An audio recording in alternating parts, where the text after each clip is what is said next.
Di antara gemerlap nama-nama besar di masa tabi'in, ada satu sosok yang cahayanya tenang namun sangat dalam. Namanya Abdullah bin Zakwan, lebih dikenal sebagai Abu Zinad. Ia adalah ulama besar Madinah, penjaga sunnah yang hidupnya penuh dengan kehati-hatian dan ketenangan batin. Lahir dan besar di Madinah, kota ilmu dan cahaya, Abu Zinad beruntung bisa menyerap ilmu langsung dari sumbernya. Sejak usia muda, ia sudah duduk di majelis para sahabat Nabi Sallallahu Alaihi Wasallam dan tabi'in senior. Bayangkan, gurunya adalah nama-nama agung seperti Abu Hurairah, Abdullah bin Umar, dan Said bin Al-Musayyib. Dari mereka, Abu Zinad tidak hanya belajar ribuan hadis dan hukum fikih. Ia belajar satu hal yang paling fundamental. Ilmu bukan untuk ajang pamer, bukan untuk popularitas, tapi untuk menjaga kemurnian agama. Inilah yang membentuk seluruh kepribadiannya. Salah satu ciri khas Abu Zinad yang paling menonjol adalah kehati-hatiannya yang luar biasa, terutama dalam meriwayatkan hadis. Ia bukanlah tipe orang yang banyak bicara atau suka mengomentari setiap hal. Prinsipnya sangat sederhana. Jika ia ragu satu kata saja dalam sebuah hadis, ia akan memilih untuk diam. Baginya, salah dalam diam itu dosanya jauh lebih ringan daripada salah dalam urusan agama. Sikap ini mungkin terdengar sepele, tapi justru inilah yang membuat para ulama setelahnya menaruh kepercayaan penuh pada riwayat-riwayatnya. Imam Malik, salah satu imam mazhab terbesar, banyak sekali mengambil hadis dari Abu Zinad. Begitu juga para imam besar lainnya seperti Imam Bukhari dan Muslim dalam kitab sahih mereka. Kepercayaan ini tidak lahir begitu saja, melainkan buah dari integritas dan rasa takut kepada Allah yang tertanam kuat dalam diri Abu Zinad. Ia membuktikan bahwa kualitas jauh lebih penting daripada kuantitas. Dalam kehidupan sehari-hari, Abu Zinad adalah pribadi yang lembut, tapi sangat tegas dalam prinsip. Ia tidak suka berdebat kusir atau mencari-cari kesalahan orang lain. Namun, jika ia melihat sebuah kesalahan dalam agama, ia akan menegur dengan cara yang baik, tanpa merendahkan atau mempermalukan. Sikapnya ini menunjukkan kedalaman ilmunya. Orang yang benar-benar berilmu tidak perlu meninggikan suara untuk didengar. Ketegasannya muncul dari rasa tanggung jawab, bukan dari arogansi. Yang lebih mengagumkan lagi adalah kejujurannya. Jika ia ditanya sesuatu yang ia belum yakini ilmunya, jawabannya selalu singkat dan tegas. Aku tidak tahu. Di zaman sekarang, mungkin banyak yang menganggap kalimat itu sebagai aib atau tanda kelemahan. Tapi bagi Abu Zinad, kalimat "aku tidak tahu" adalah sebuah kehormatan. Itu adalah bukti bahwa ia tidak mau menjual agamanya demi gengsi atau pujian manusia. Pernah suatu ketika, seorang muridnya merasa heran. Ia bertanya mengapa Abu Zinad menolak menjawab sebuah pertanyaan yang menurut banyak orang lain terlihat mudah.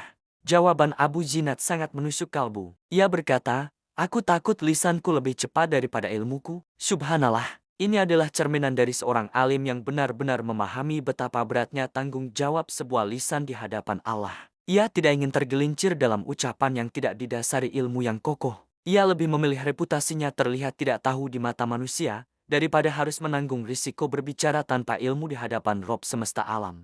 Pelajaran ini sangat relevan untuk kita semua, terutama di era media sosial di mana semua orang merasa berhak berbicara tentang segala hal, termasuk urusan agama yang rumit. Abu Zinad mengajarkan kita untuk menahan lisan, berpikir sebelum berucap, dan tidak malu mengakui keterbatasan diri. Bagaimana dengan kehidupan dunianya? Apakah ia seorang yang miskin dan menjauhi dunia sepenuhnya? Tidak juga. Abu Zinad adalah seorang yang zuhud, tapi zuhudnya ada di hati, bukan pada penampilan. Ia bekerja, memiliki penghidupan yang layak, dan hidup seperti orang biasa. Namun, hatinya tidak pernah bergantung pada dunia. Dunia ada di genggaman tangannya, bukan menancap di dalam dadanya. Ia menguasai dunia untuk taat, bukan dikuasai dunia hingga lalai. Inilah konsep zuhud yang sebenarnya, bukan tentang berpura-pura miskin, tapi tentang menjadikan dunia sebagai alat untuk mencapai akhirat, bukan sebagai tujuan akhir.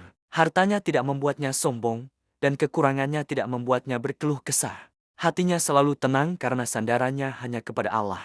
Ini adalah keseimbangan hidup yang luar biasa, di mana urusan dunia ditunaikan dengan baik tanpa pernah menggeser prioritas akhirat. Di masa hidup Abu Zinad, mulai muncul fenomena yang membuatnya sangat khawatir, yaitu munculnya orang-orang yang mulai longgar dalam beragama, orang-orang yang berani berbicara tentang agama tanpa memiliki ilmu yang mumpuni. Mereka begitu percaya diri mengeluarkan fatwa dan pendapat, padahal landasan ilmunya sangat rapuh. Melihat hal ini, Abu Zinad pernah mengucapkan kalimat yang sangat terkenal dan terbukti kebenarannya hingga hari ini. Ia berkata dengan nada yang serius, "Kerusakan ilmu bukanlah karena hilangnya para ulama, tetapi karena orang-orang bodoh berani berbicara. Kalimat ini seperti sebuah ramalan yang menjadi kenyataan. Betapa sering kita melihat kerusakan di tengah masyarakat akibat fatwa-fatwa ngawur dari orang yang tidak berkompeten. Abu Zinad sudah melihat bahaya ini sejak berabad-abad yang lalu. Ia mengingatkan kita bahwa kehancuran terbesar bagi umat adalah ketika ilmu dipegang oleh bukan ahlinya. Ketika Abu Zinad wafat sekitar tahun 130 Hijriah di kota kelahirannya, Madinah, kepergiannya terasa sunyi dan tanpa gemerlap. Ia tidak meninggalkan istana atau harta yang melimpah, tapi ia meninggalkan warisan yang jauh lebih berharga, keteladanan. Para ulama setelahnya tidak hanya mengenangnya sebagai seorang periwayat hadis, tapi sebagai seorang penjaga sunnah sejati. Bedanya apa? Periwayat mungkin hanya menyampaikan teks, tapi penjaga sunnah adalah orang yang menjaga ruh dari ajaran itu sendiri. Abu Zinad tidak sekadar menyampaikan hadis, tapi ia menghidupkan adabnya, mempraktikkan kehati-hatiannya, dan menanamkan rasa takut kepada Allah yang terkandung di dalamnya. Ia adalah bukti hidup dari ilmu yang bermanfaat, ilmu yang membuahkan amal dan akhlak mulia. Namanya mungkin tidak sepopuler tokoh-tokoh yang penuh kisah heroik, tapi justru di dalam ketenangannya itulah letak keagungannya. Jadi, apa pelajaran utama yang bisa kita ambil dari kehidupan Abu Zinad? Pertama, diam itu seringkali jauh lebih selamat daripada berbicara tanpa ilmu. Sebelum berkomentar, terutama soal agama, tanyakan pada diri sendiri, apakah aku benar-benar tahu? Kedua, jangan pernah malu untuk mengatakan aku tidak tahu. Itu bukan aib, melainkan tanda kejujuran dan ketinggian adab. Ketiga, ilmu tanpa adab adalah bencana. Sepintar apapun seseorang, jika tidak diiringi dengan rasa takut kepada Allah dan kerendahan hati, ilmunya bisa menjadi sumber kerusakan. Dan yang terakhir, menjaga kemurnian agama itu jauh lebih penting daripada sekadar terlihat pintar di mata manusia. Kisah Abu Zinad adalah oase ketenangan di tengah hiruk-pikuk dunia. Ia adalah contoh sempurna seorang ulama yang tenang, jujur, bersih hatinya, dan seluruh hidupnya didedikasikan untuk menjaga warisan Rasulullah dengan cara yang paling amanah. Semoga kita bisa meneladani sedikit saja dari kehati-hatian, kejujuran, dan ketenangan seorang Abdullah bin Zakwan atau Abu Zinad. Ia mengajarkan kita bahwa kebesaran sejati tidak diukur dari seberapa banyak kita bicara, tapi dari seberapa berat timbangan amal kita di sisi Allah.